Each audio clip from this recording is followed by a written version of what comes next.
You may have seen this on patriots.win, formerly thedonald.win. If you've not been to the site, where have you been? Go to patriots.win. You'll see a post that looks like this earlier. It says, they're so close to getting it. There's no charges because there's no crime. Democrats made up racist conspiracy theories, which, okay, that's one way to describe it. I look at this, and the first thing I do when I look at news, whether it's from Google or Bing or anyone else, I'm going to look at the publication and the author. And you heard me the other day, I said New York Times, Haberman. Ooh, not good. Don't want to listen to Haberman. Jonathan Turley. Not, how do I put this? Jonathan Turley supported Trump while Trump was president. The moment that Trump left the office, Jonathan Turley was like, oh, well, establishment. Go look at his stuff and tell me I'm wrong. Go look at his tweets. Maybe he's since changed again. But for the week or so after inauguration, all there was Jonathan Turley saying, will Biden do this? Can Trump survive this? It's like, dude, you just spent 4 years telling me that I should trust your judgment because you were on my side. Where'd you go? So he asks, why has Donald Trump not faced charges for criminal incitement? And here's why I withhold judgment for Jonathan Turley. I hold hope yet for him. Because if he was a Trump supporter, the first thing he should do after inauguration of Joe Biden is recoil and pretend you are establishment. And then the next thing you do is slowly start to pass through these little, oh yeah, why hasn't he had charges? And, oh yeah, why hasn't he had nothing wrong against him? Why isn't anyone arguing his point? They're just saying that he's a liar. Why has he been banned and censored? He's passing over these little red pills. So I understand the post on patriots.win, but I think the guy got it wrong. It's not that the Hill is unaware. It's that the Hill's editors are not aware that Jonathan Turley is trying to red pill the audience. So they says Donald Trump is not facing criminal indictments. None. So he's not actually incited a riot or an insurrection, but they're going to impeach him under the charge of inciting an insurrection.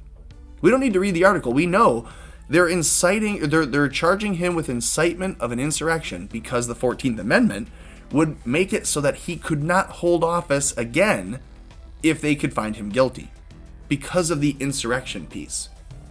So you look at what the definition of an insurrection is, because it would be important if you were going to hold a trial in the United States Senate to impeach a president for incitement of an insurrection. It'd be important to know what the insurrection was. So they say an insurrection is an act of revolting, especially violently, against civil or political authority, check, double check, or against an established government. Well, hang on. It wasn't an established government. They were protesting and rebelling against the would-be government, the elected government, but not yet an established government. Important to note. I'm not going to say I would hinge my legal debate on that, but important to note. The crime of inciting or engaging in such a revolt, whoever incites, sets foot, assists, or engages in any rebellion or against the authority of the United States, etc., etc. I'm sure that's going to continue on with federal, state, or local governments. Fine. Donald Trump didn't do that.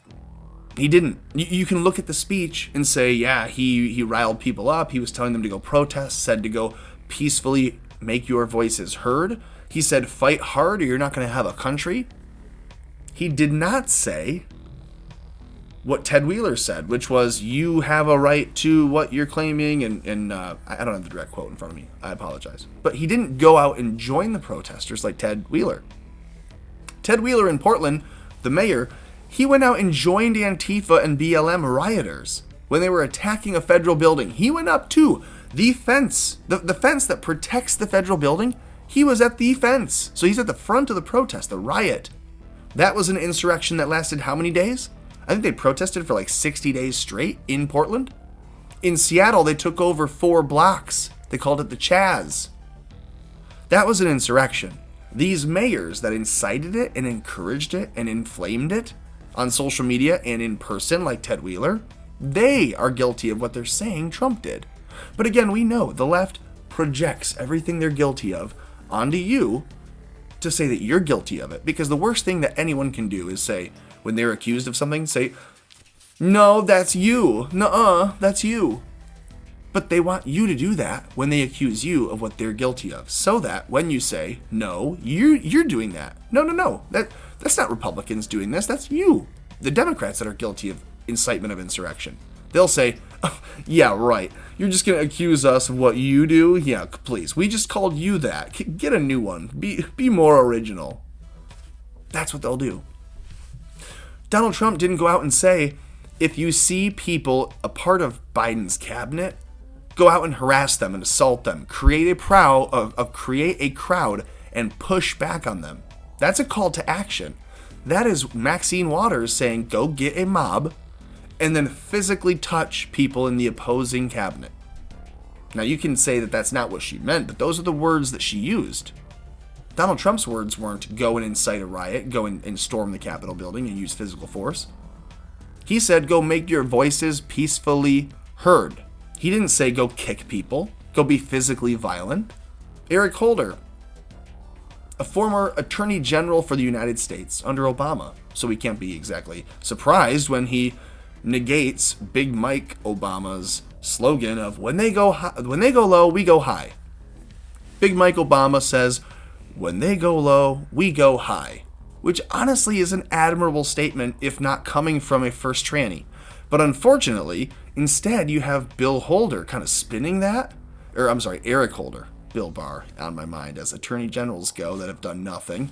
Eric Holder says, when they go low, we kick them. When they go low, we kick them. Now that is a call to action of violence, physical violence. What other kind is there? None. Trump didn't do that. He didn't say go out and kick people. Hey, if they go low today, we kick them. He didn't say that. Sure, if he did, they would have absolutely gotten him.